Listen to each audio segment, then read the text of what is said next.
Hello and welcome to the Empower LEP podcast. I'm your host, Jana Parker. I'm a licensed educational psychologist, a group practice owner, and the owner and a mentor at Empower LEP. Today, I'm doing another solo episode, and there's a lot of things I want to talk about. I have a very large agenda. I'm not quite sure exactly how long it's going to take me to do this, but I'm going to try to do it quickly. I really want to focus on the intake process for a practice and what that entails, because I tend to think that people who are starting out are surprised when they start and then realize just how much time and energy the intake process takes. So I'm going to focus on that and give you a little taste of the different kinds of things that you need to think about as you are starting out with a practice. So I hope you enjoy this episode as much as I am about to enjoy recording it. Welcome back, everybody. I am very happy to be here. Before I get started, I just want to give shout out. It's not even like shout out, because shout out would be like positive, but I want to give like a heartfelt acknowledgement to everybody who is affected by the wildfires that are going on in Southern California right now. It is currently January 8th, and this episode is going to air on January 10th. And I know that already so much damage has been done, and people have lost their homes, and schools have burned, and my parents live down there. So, I know a lot of people who live down there. I'm in Northern California, but it's like there aren't even any words. So I just first and foremost wanted to say that my heart is with everybody who's affected and loved ones and everyone. So I just wanted to take a moment and acknowledge what is going on in California right now. Secondly, I want to start with some gratitude and inspiration.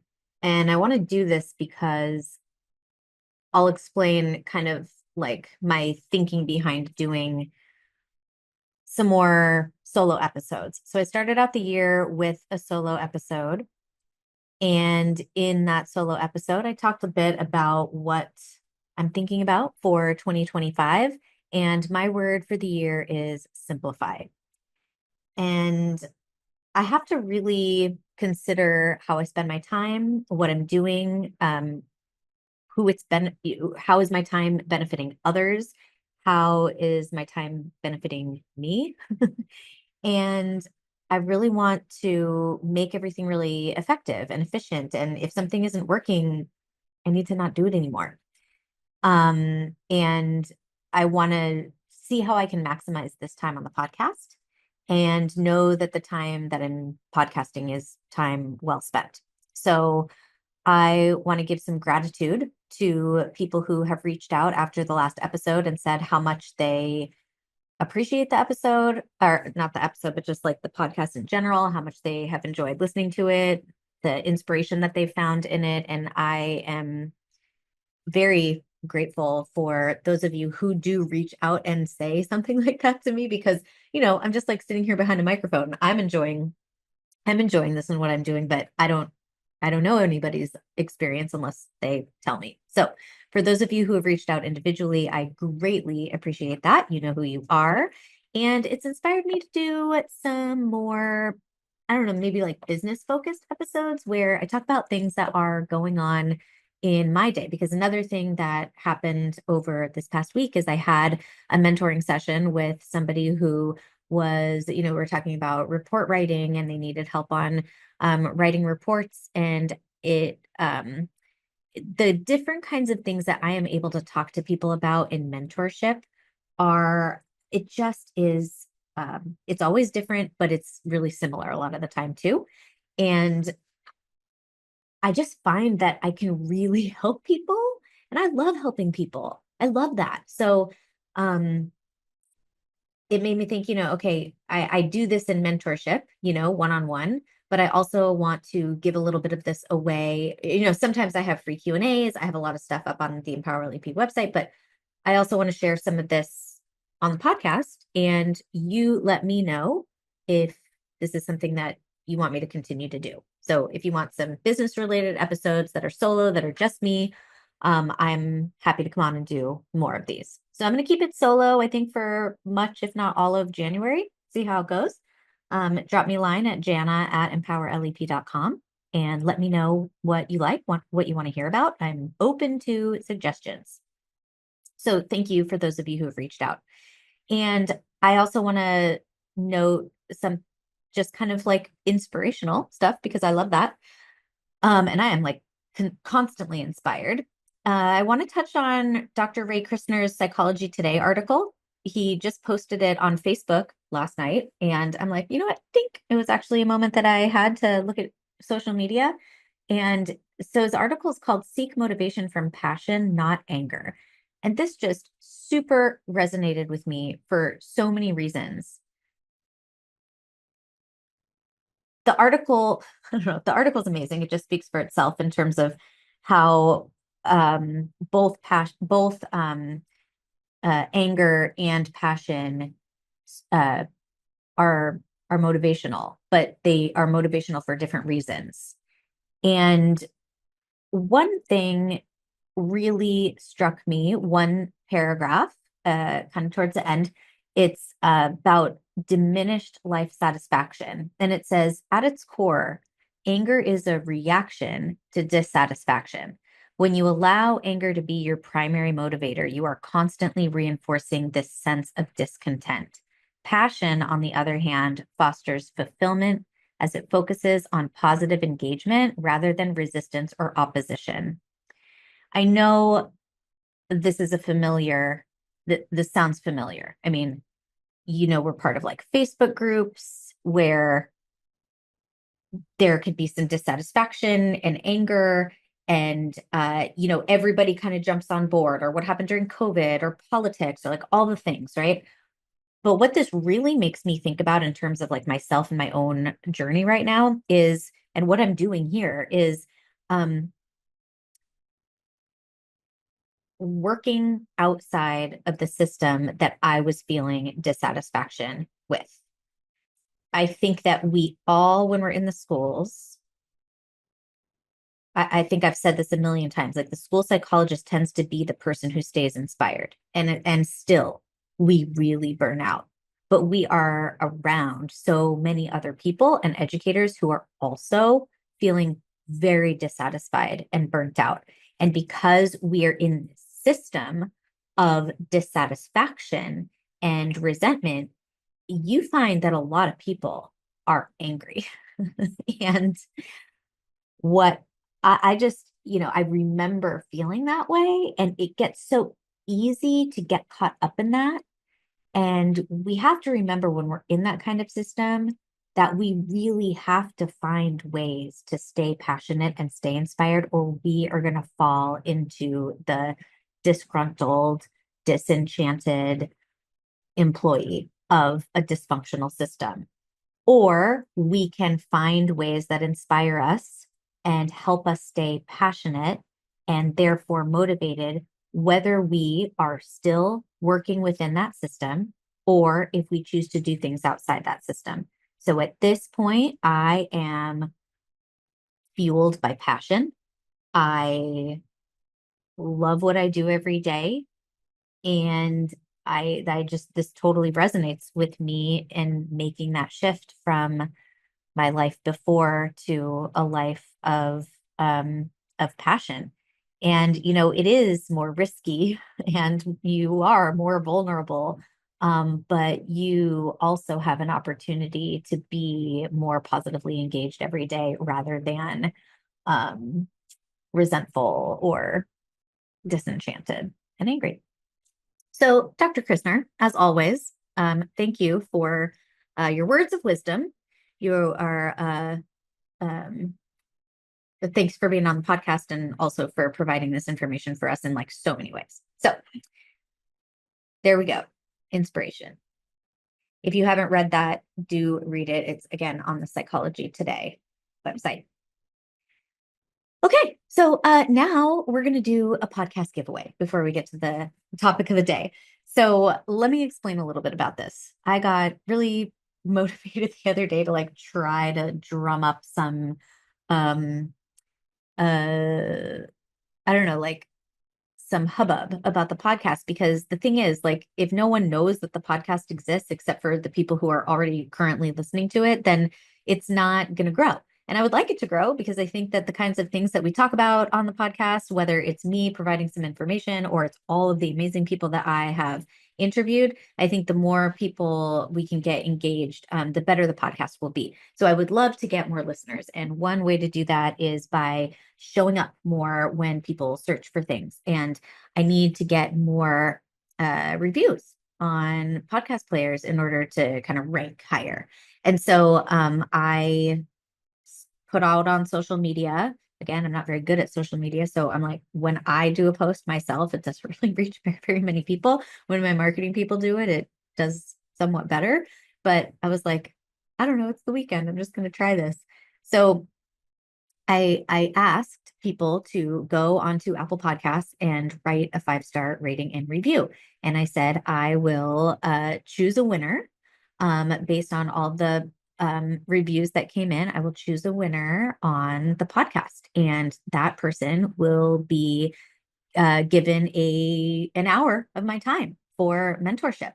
So I am excited because I have 4 people who have written reviews. And let me first also say that it's so nice. You guys are so nice. So the 4 people who wrote something incredibly nice. I mean, it's just amazing to read how the podcast has affected people's lives in positive ways. So thank you for the reviews. And as a thank you, I am going to spin a wheel and I am going to choose a winner. So I have like this wheel on my phone where I put in the 4 people, and I am going to spin right now. It's spinning. All right, Johanna P.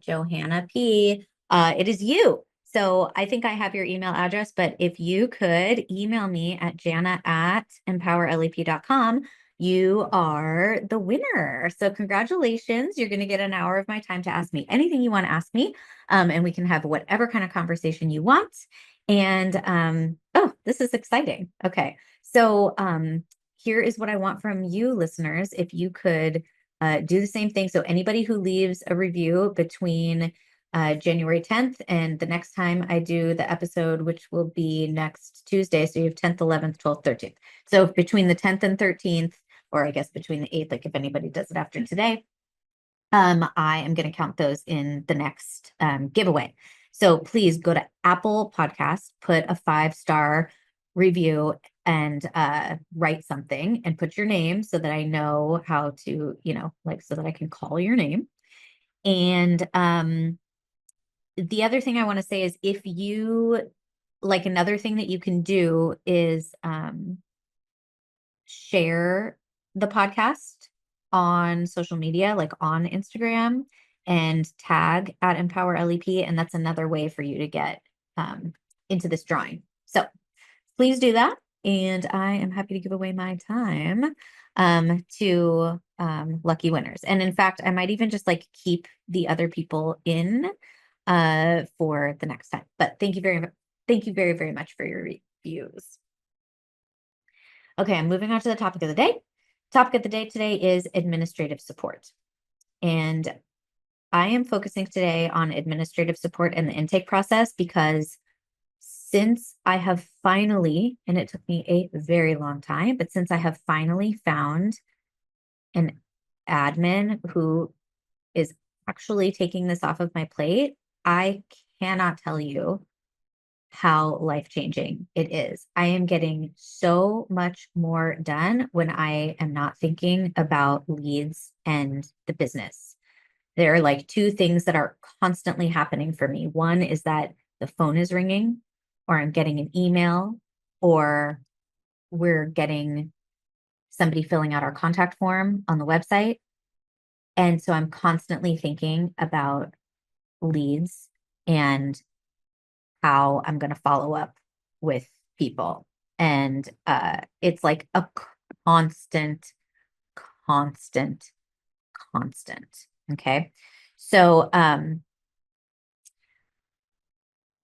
want to talk about what the intake process is really like and the kinds of things that you are going to need to think about, because I think that it takes so much of your time and energy that you don't even realize it's going to take until you're deep in it.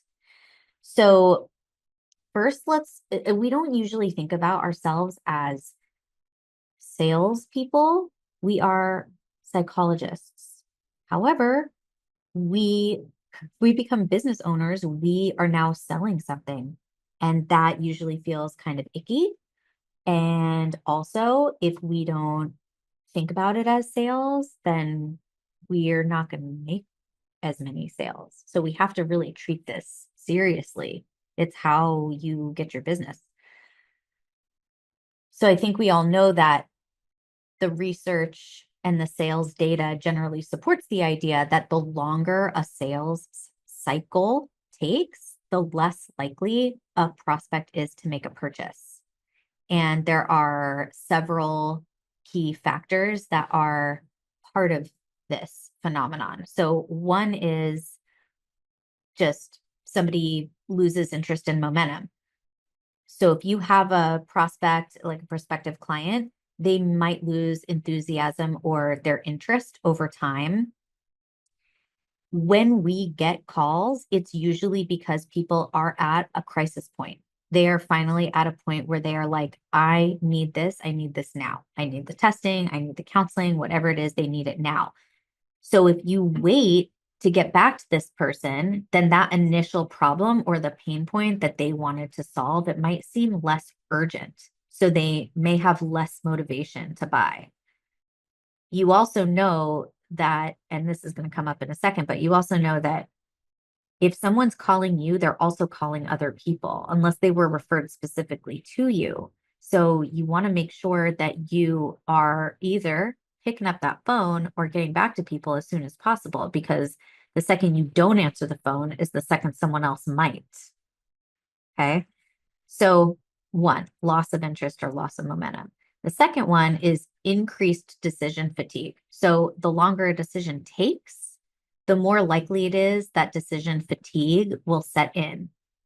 This, like when you're at a car dealership and they make you wait like forever and you're just like, oh my God, like, ugh. Yeah.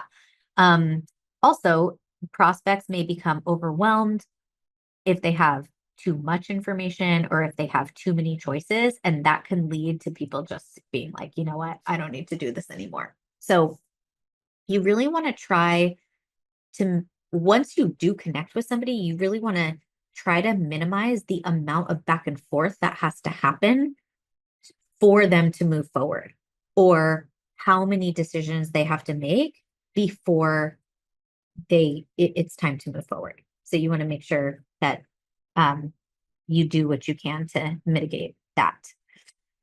So the longer the sales cycle takes, it leaves opportunity for competition. So it gives competitors more time to approach the prospect. Other people are going to present other solutions. Maybe they're going to sway your potential client to go to them.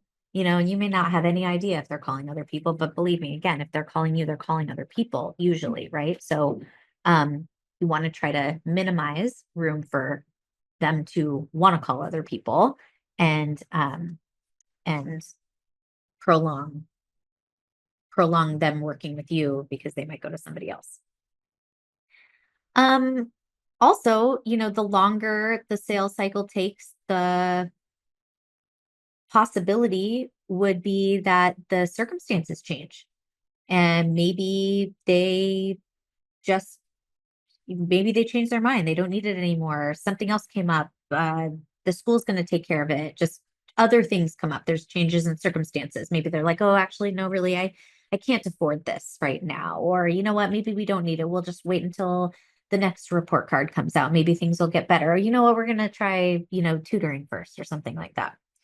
And then lastly is the perceived lack of value. So if a sales cycle drags on, it can signal to the prospect that that solution might not be as urgent or as valuable as they initially thought, and then that can decrease their willingness to commit.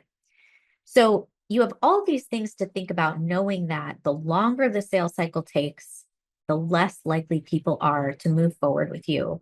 And so it is incredibly important that you have a strong way of doing this, whether you're doing it yourself or whether you have an admin to do it. So I'm going to kind of go through the different steps of the intake process and the kinds of things that come to mind when I'm thinking about this, so that you can start to think about all of these pieces and how you are or how you might plan to tackle each one of them. So when I talk about leads, I'm talking about like anybody who is inquiring into services in your practice.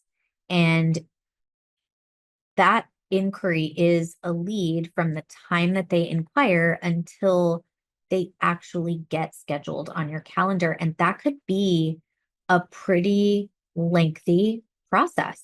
You want to try, again, like I was just saying, you want to try to make it as short as possible, but it could be lengthy.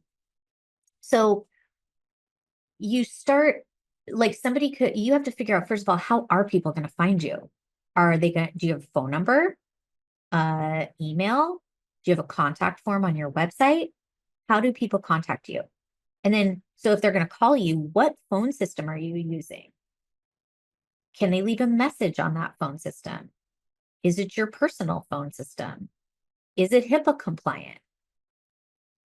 Are you going to accept text messages? Do you want to text back and forth with these people? Because you definitely want to have those things, like how are they going to contact you? You want to have that set up before you're asking people to contact you and before you're trying to get business. I mean, a friend might be like, oh, you know what? I have somebody who needs a psychoed assessment. And you might be like, great. Oh gosh, well, I don't really want them calling my personal phone. Right. So you want to have that set up before you start taking calls. Then you want to think about, well, how am I going to respond? So a person called, left you a message. Are you going to call them back? Are you going to respond via email? Did they email you? Are you going to email them back? If you are going to call them back, when are you going to have time to do that? How do you know that they're going to answer the phone? How do you know that that's going to be a good time for them? Maybe you're going to have them sign up for a call, right? So maybe you text them, maybe you email them and say, hey, here's my link to sign up for a call. How long are you going to make that call? How soon can you get that call in, right? Because you don't want them waiting a whole bunch of time. But if you try to call them right away, they might not answer. If you say, just call me back, you might not be available. So maybe you do want to schedule something, but then how long are you going to make that call? Are you going to limit it? Are you going to leave it open-ended? Because now you have to schedule time to take that call. Then what information do you want to make sure that you collect on the call? You want their name, their age, their grade, their problem, right? What are they calling for? What do they need? What's the referral concern? You're going to have to talk about pricing, right? So how much do things cost? How are you going to talk about what this family needs? How are you going to talk about how you're going to help them solve that problem? Because what they're calling for is for you to say, like, yes, I can help answer the questions that you have. It's not like, oh, here I am, I'm so wonderful, I have all these, accolades. It's more like, how am I going to help this parent understand that what I do is going to help solve their problem? It's going to help answer their questions. That's really how you're going to get them to want to move forward. So what information do you need to elicit from them for your own record keeping and remembering what it is that they're asking about? And then how are you going to give them the information that they need in order for them to know that you're the one to move forward? So you're going to have to know how much things cost. How long is it going to take? So having like the whole process that you are going to do with them, you are going to need to be able to explain. And then once you get off that call, how are you going to keep that information about the call that you just had? What system are you going to use for tracking and just like keeping track of it so that you can come back to it later. Because guess what? That person may call you back the next day. You want to tell them how to get back in touch with you, what they do if they want to move forward. If they want to move forward right away, you're going to have like a process for how you're going to follow through then immediately. So either way, whether they want to move forward or they're going to wait, like what are you going to do after that call that's going to remind them that they talked to you and here's how you reach back out, or you need to um, know when you are going to reach back out to them, you know? Um, do you have a practice portal? Are you making them a client in your practice portal? What forms are they going to need to fill out if they do move forward? When do you send those? And then what's your process for continuing to follow up until they actually say, no, we're not going to move forward right now, or we went somewhere else? Are you going to wait every 3 days? Are you going to wait 5 days? Are you going to forget that they even called and just let that one slip? How are you going to remember when you should reconnect with that person? And then once they do move forward, how are you going to send that in, like all the intake stuff for them to complete? Where are your forms? Where do they live? How do people get them back to you? How do they fill them out? Is it a fillable PDF? Is it a Google form? Is it through your practice portal? How are you keeping this information HIPAA compliant? So there's all that too. And I'm telling you, like it could take days for people to get back to you. It could take weeks. It could take months. It could even take years. I mean, we have people who come back after like 2 years, like, okay, we're finally ready to move forward, but we have them in our system. Like we know we can look back if they say to us, oh, we contacted you before, we have information already, right? So you want to make sure that you have a system for gathering all this stuff and then moving forward with your process once they're ready to move forward. And then like, when do you put them on your calendar for testing or for counseling? Like, how do they get notified that they have an appointment? Are you going to take a deposit? How are you going to accept payment? So all of these questions, and these are not all of the questions. These are just like some of the questions you have to think about in this like the very first thing. So when you think about all of this, like these are all the things that happen before you actually even have a client. So this is something that you have to think about before you start your practice. You're going to just be racing to figure all of this out while you're also trying to balance your clinical workload. Or maybe you're still working in schools too. So you're like trying to balance all of that and this intake and then have a client. And then somebody else calls and you're like, oh gosh, I have to take this phone call now too, right? So you have to make all of these decisions and think about how much time that takes. It takes a long time to like think about developing these processes. And then it takes a long time to like get through all of this. So if you don't have an admin, which most of you are not as you get started, it's all you. So you have to account for that time.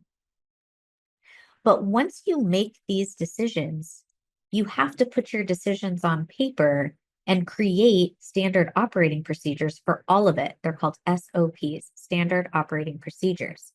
Because if first it's going to be just you doing it, then you might have some administrative support. But if you lose your administrative support, then you are the one who has to take back over again. And then you are the one who has to train another person to do it. So if you have everything written down, if you have a procedure, a protocol, a standard operating procedure for this, then you might still have to teach it, but it's going to be a lot easier and people are going to have something to refer back to. But you have to take the time to do it. So if I had to go back and do anything all over again, I would like from the very get-go, I would be documenting every single thing that I did. So like I said, now I mean, I started out with admins who knew what they were doing, but they couldn't work for me for very long because they were doing other things. They really got me started. It was amazing, but then I really kind of took over things myself. And then I went through 3 different admins over the course of a year and a half, and I finally ended up with my unicorn. And oh God, like all of this stuff, it's like my phone, my app on my phone was just like always on. So I would always see like every call, every text message, everything that came through. If I was with a client, I would be stressed because I couldn't call a person. If I missed the call, I'd be thinking like, when am I going to have time to call that person? People were able to just like schedule times on my Calendly whenever because I was like, well, I want people to be able to just sign up for a call with me. And I was the only one doing it when I didn't have an admin. And so I could, it was like, it was so time consuming and so anxiety provoking. And also it meant that like all the sales pressure was also on me, which is stressful. Like I had a lot of anxiety. Like I like to be booked out a month. If we are booked out a month, I feel okay. If we are not booked out a month, I am nervous, right? Because my livelihood and my employees' livelihood depends on how much business we have. So I'm stressed. I'm anxious. So because I now have an admin who is taking care of this isn't only one thing that she does, but this is like a huge piece of what she does. The things that I was able to get done this week because my admin has been on leads and phone calls and like following up with people and doing all those things, I made a list. This isn't even totally all inclusive, but I created meeting agendas for my leadership team meeting, which is a new thing for us. So we just had our first leadership meeting. And as we rolled out the first of the year, I worked on combining intake forms so I could streamline our client intake process. So we have had all these forms and now we're just kind of like revamping. So I was able to like really take some time and go through that. I interviewed two different HR companies because I need to start doing some kind of consulting with HR. I had my admin, but I thought like I need to develop a networking form to keep track of everyone that I network with this year so that we just like are constantly keeping our referral list updated. And this is for me and the rest of my staff who network with people in the community. Um, I worked on scheduling our holiday and start of the year staff get together, which we're having this Saturday, which I'm very excited about. I created job postings on Indeed for a clinical psych, an LEP, and an SLP. So we are hiring. And I was able to like take some time and go through uh creating those or creating or refining the job postings that I've had. And of course, testing and report writing, which I'm always doing too. So and I think I had two or three networking meetings with people. So yeah, we've gone through quite a lot. I've gone through quite a lot this week. Um, Having somebody else thinking about the intake process and leads and calls and emails, etc. It's really cleared my brain up for creative work. It's allowed me to not be constantly interrupted by the business phone ringing or have me worried about following up with leads. It's really given me a sense of simplicity and a sense of peace. I sat, I have my desk with like my two monitors, but yesterday after I did testing, I needed to do some report writing and for that student. So I just like sat at my testing table and did it right by the window. And I turned on some music and I closed my door and I just felt like I had to sit in a different place to like write. And I didn't have like notifications. I wasn't stressed. It was amazing. It was amazing. So I hope you got something out of this because I think that these are the kinds of things that um we don't realize how much time they take. And I highly recommend having an admin. I also know, number one, that you have to pay for it, right? So we're not all in that position, especially as we first start out. And number two, it's hard to find the right person. Like you have to trust somebody to uh do sales of your practice. And you have to know that they can keep all like do the job as well as you would do the job, which is, I don't know, it's hard to trust people. So yeah, I hope that resonates with you, audience, and I'd love to know your thoughts on whether this was helpful or not. And also, okay, so lastly, like that's it. That's my topic of the day. And also, I have said, I think I said in the last in the last podcast, I really want to hold myself accountable to continuing education, which I love, and I feel like I have not had enough time to do. So I really want to be reading more books and not just listening to books, but reading them. And a really good reason why I want to read them is from what I read in this first book that I'm going to recommend to you. So if I read a good book, this is how I'm holding myself accountable. If I read a good book, I'm going to share it with you, audience, and then maybe you will enjoy the book too. So the first one's called Reader Come Home.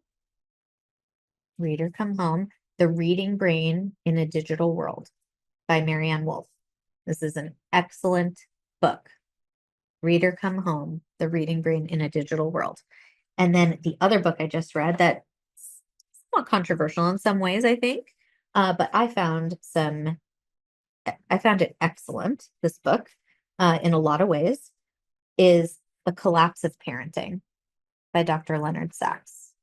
The Collapse of Parenting by Dr. Leonard Sachs. These were both very good books. And again, I will just say how important it is to continue learning and growing as a professional, because we are in the business of helping kids and families, and we have to stay up to date and in the know of all the things. It's impossible for us to know everything, but we keep trying and doing the best we can with what we've got.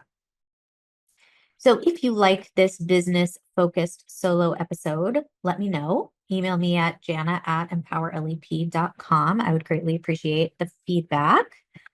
I would also appreciate if you want me to talk about something specific. I have a whole bunch of questions that people have asked from like past Q&As that I can go through, and things that I feel like what I kind of want to focus on is like what comes up for me during the week that I feel like, oh, you know what, my audience would really appreciate this, but I also want to hear from you. So please don't hesitate to let me know.